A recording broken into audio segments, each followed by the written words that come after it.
Walk like a breeze. This breeze is not a typhoon or a gale.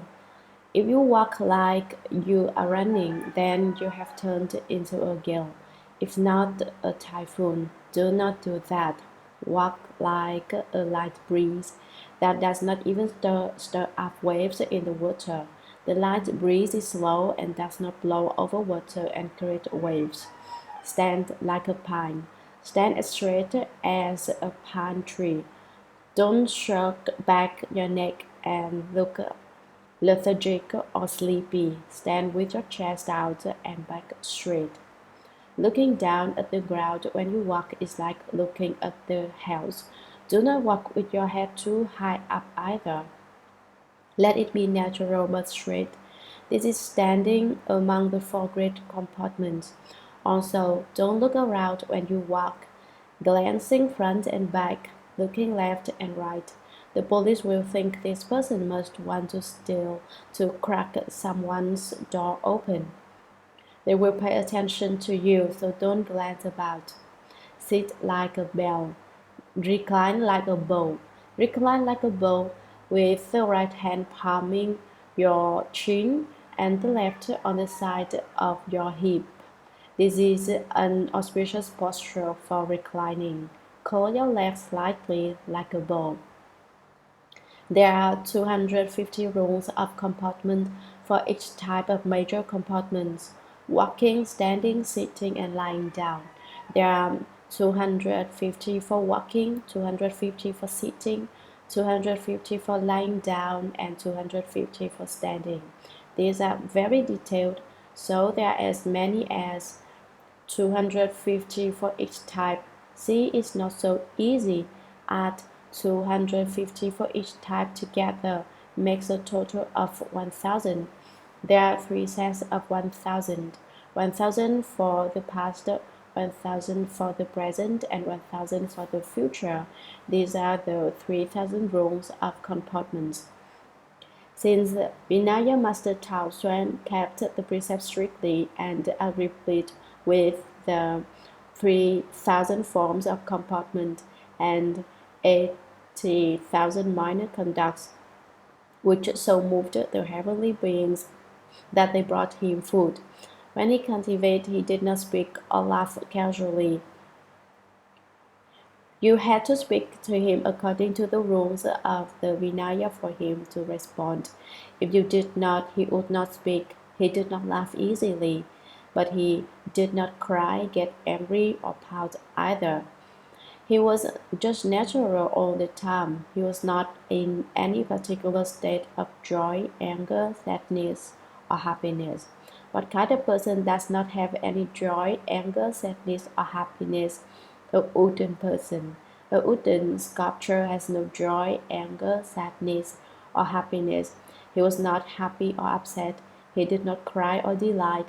But before joy, anger, sadness, or happiness develops, that is just the middle way. People who keep the precepts keep to the middle way in every action and every move. Vinaya Master Tao Xuan kept to the middle way, so heavenly beings, including Lu Xuan Chang, were so moved that they brought him offerings every day at noon. Despite such heavenly offerings, he maintained one meal a day. Vinaya Master Tao Xuan cultivated at Mount Chongnan, a seemingly continuous mountain range linked to the Himalayas.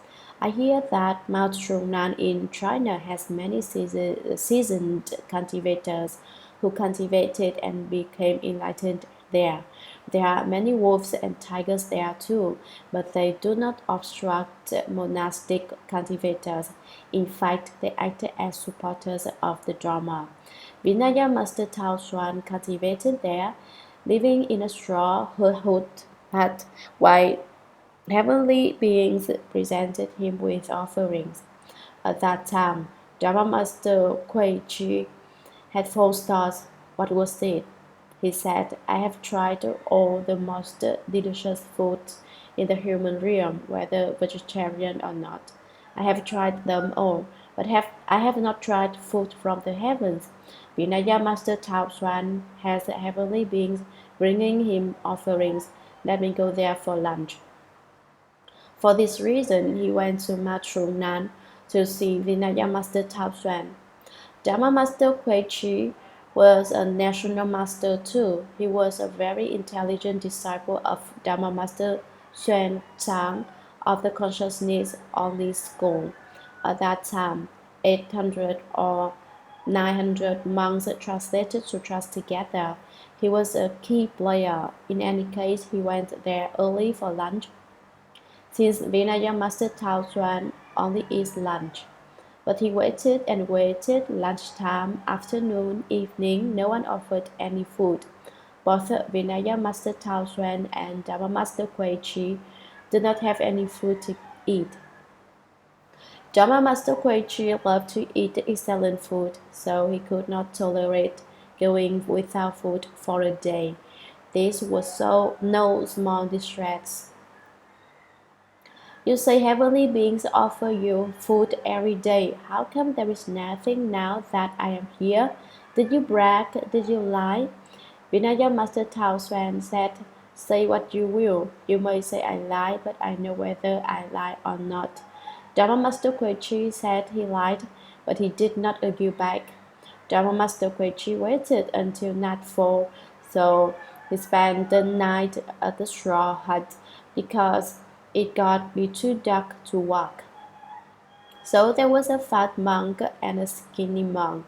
The fat monk was Dharma Master Kuei Chi, and the skinny monk was Vinaya Master Tao Xuan.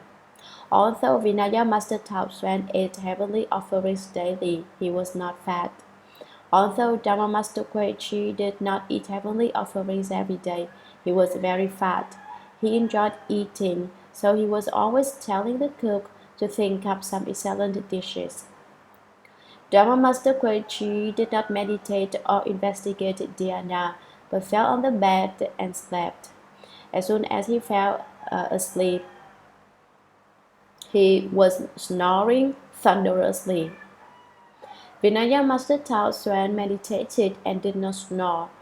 Dharma Master Kuei Chi lied there and snored in his sleep. Vinaya Master Tao Xuan was so disturbed that he could not enter samadhi, so he was picking lice off of his body. Mother Chongnan is very cold, so cultivators have lice from not showering too often. As the lice beat him, he picked the lice off of him. Because he kept the precepts, he did not dare to kill, so he slowly placed the lice on the ground. There was no light and nothing happening.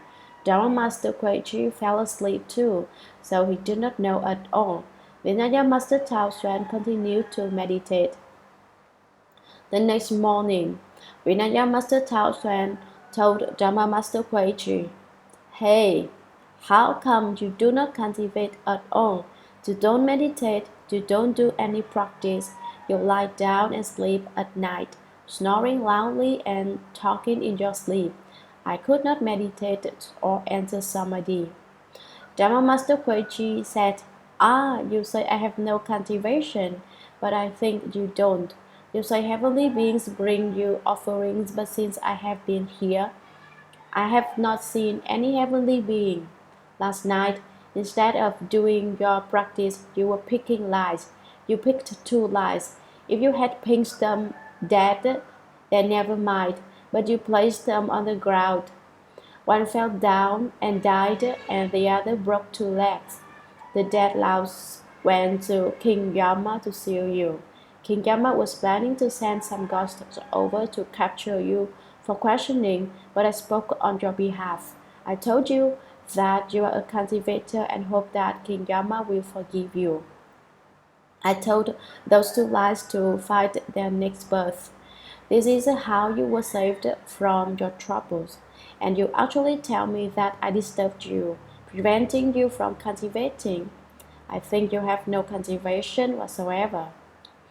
Vinaya Master Tao Xuan thought, how did he know about 2 lies being thrown on the ground?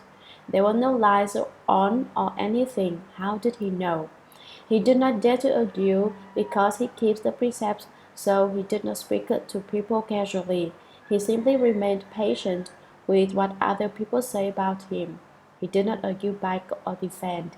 Later, Dharma Master Koichi said, "I'm leaving. You are just pretending to cultivate here. I'm not going to wait for lunch today."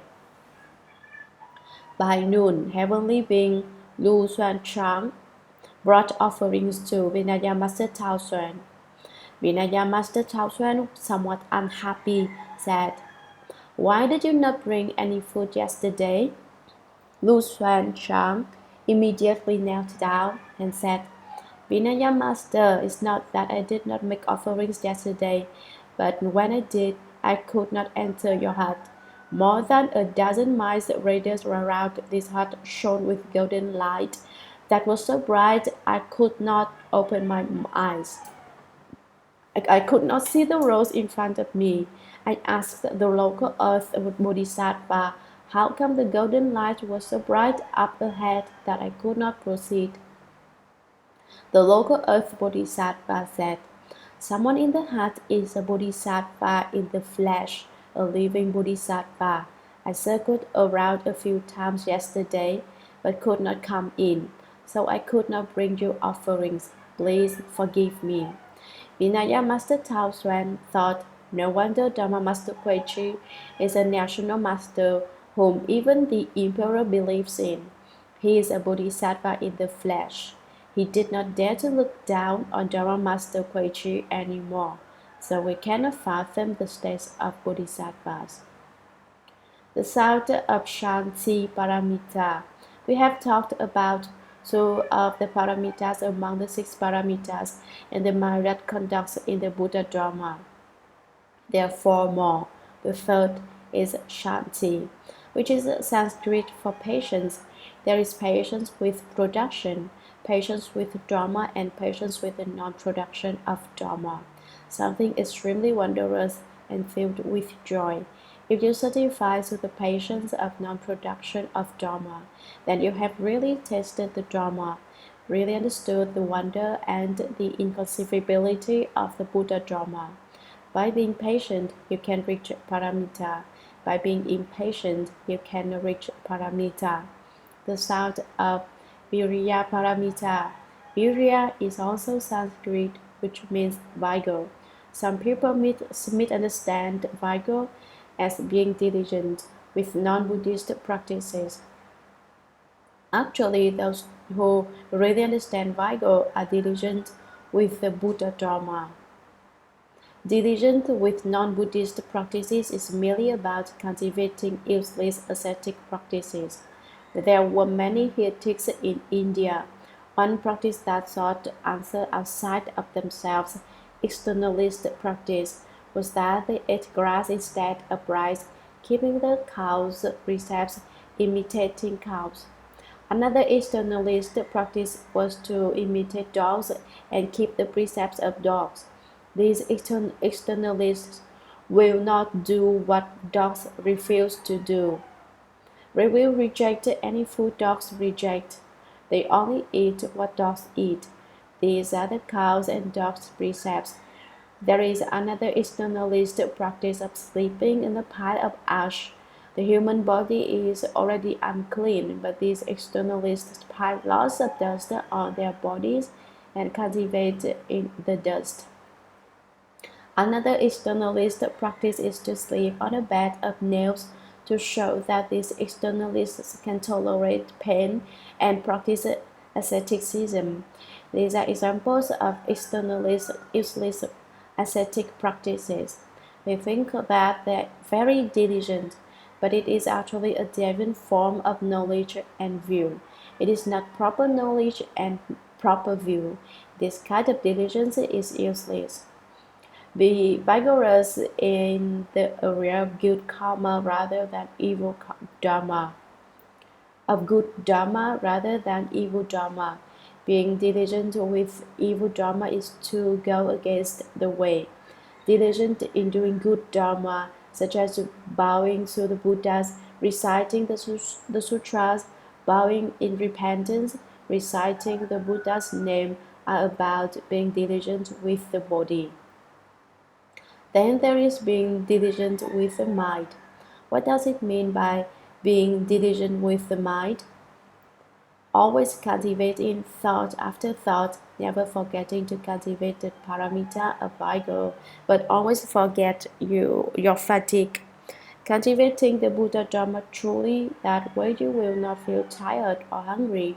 You will not be bothered by anything that is not according with the Dharma. Why? You are diligent, so you do not have any of these negative feelings. If you were not diligent, then you will experience problems.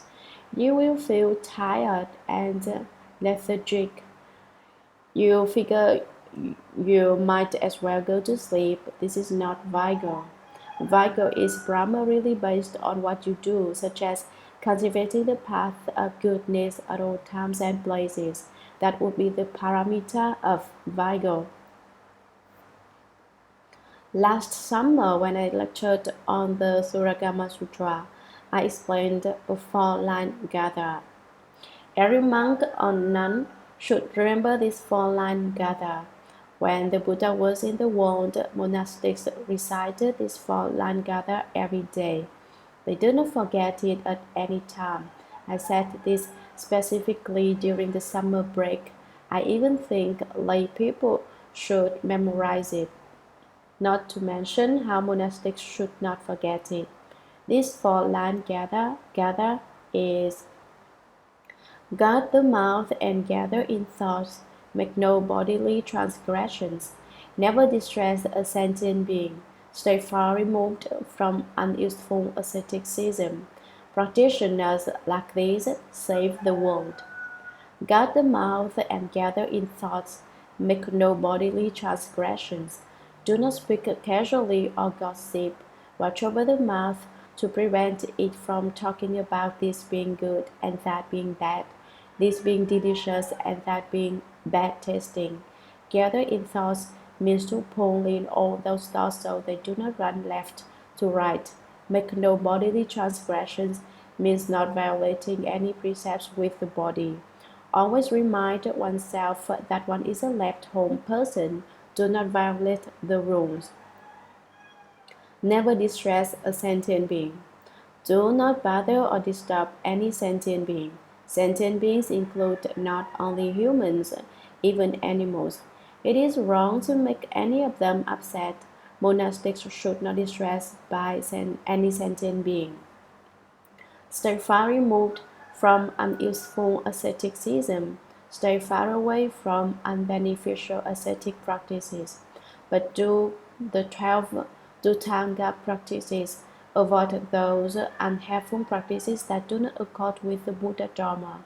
Do not study from heretics who dare say that they will become Buddhas in this lifetime. Cultivate according to the Buddha Dharma. Do not observe the precepts of cows and dogs. Why would people do that? Externalists do these bitter practices that are so difficult, they open their heavenly eye. When they open up their heavenly eye, they see a dog dies, then enters the heavens. So they imitate dogs by keeping prohibitions that dogs do. Some other externalists see cows do that and imitate cows and keep the prohibitions that cows do. These externalists in India were short on wisdom. Although they cultivated various ascetic practices, none of these practices are helpful. So stay far removed from unuseful asceticism. Practitioners like this save the world. People who cultivate like this can save the world, teaching and transforming living beings. There is no such thing as being vigorous about vigor. Vigor is a Dharma explained to us ordinary people. In fact, the six paramitas are all vigor and not vigor. Giving, keeping precepts, and being patient require physical vigor. Being in dhyana samadhi and developing prana require mental vigor. In a sense, there is no separate category for vigor. Vigor becomes a part of other paramitas, such as paramita such as prana, etc. Giving more, you are vigorous with giving. Keeping to the precepts closely, you are vigorous with the precepts. Being patient more, you are vigorous in patience. Being ever even more vigorous, you are vigorous in vigor. Meditating non-stop, you are vigorous in dhyana samadhi. Cultivating prana, you are vigorous in wisdom. Studying the prana dramas, you are vigorous in prana. There is no vigor to vigor. It in and of itself does not do anything. So not being attached to being vigorous is having real vigor. Attached to how you are vigorous in this and that, claiming that your vigor is without bounds, that your vigor applies to all six paramitas, then you are not truly vigorous. Truly understand the Buddha Dharma and there is essentially nothing. There is something when you do not understand. Once you understand, there is nothing. You say, I do not have anything now. I am not diligent either. Not being diligent is also nothing. This is different from really understanding the Buddha Dharma and there is not even real diligence. Why? It is because you are not attached. If you do not understand the Buddha Dharma and continue to be attached to your diligence, then there is no diligence. Since you really do not understand the Buddha Dharma, you basically do not know what is diligence, not to mention being diligent. This is why you do not understand the Buddha Dharma. If you really do understand, you still have to let it go. You still do not understand the Buddha Dharma if you do not let it go. This makes people break all attachments to marks, thus becoming attached to nothing. Attached, you do not understand the Buddha Dharma. This is vigor. The sound of dhyana paramita.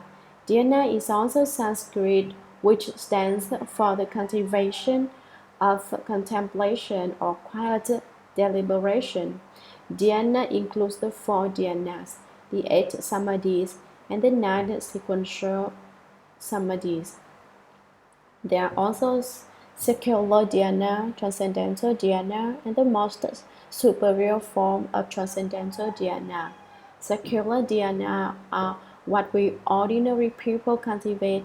This includes the 4 boundless qualities of the mind and the 4 formless samadhis. We do not need to describe these states in detail. Just work hard in your meditation and you will naturally understand this state. What is transcendental dhyana? Transcendental dhyana includes the 4 dhyanas and the 8 samadhis, the 8 superior ways, and the 8 liberations. You are confused by these terms. This is like reading a menu. Say, something may look good, but before you put it in your mouth, you will never know the taste of it. Now you know why there are different dhyanas. Secular dhyana, transcendental dhyana, the most superior form of transcendental dhyana. First comes dhyana, patriarch's dhyana, and others. As long as you are willing to work on your cultivation, you will get a taste of its flavor in the future. And the sound of prana paramita. Prana is Sanskrit for wisdom. Wisdom is also divided into secular wisdom and transcendental wisdom. Secular wisdom is worldly knowledge and intelligence. What are worldly knowledge and intelligence? For instance, advances in science, advances in philosophy, and all types of information are worldly knowledge. A debater who can explain principles where there are no principles has worldly wisdom. Transcendental wisdom is about pursuing the Buddhist path diligently in thought after thought, studying the Buddha Dharma continuously. Real cultivation of transcendental wisdom means contemplating the Buddha Dharma while sleeping, dreaming, suffering from sickness and pain. So is secular wisdom and transcendental wisdom one thing or two? Originally, they are one, but it depends on how you use it. applying to the secular, and that is secular wisdom. Apply it to transcendental Buddha Dharma, and that is transcendental wisdom. Wisdom is not divided into two. Originally, you were investigating the world's problems, and you knew everything in the world is suffering, emptiness, impermanence, and no self. Now let us use this kind of wisdom to investigate transcendental studies, which is transcendental wisdom.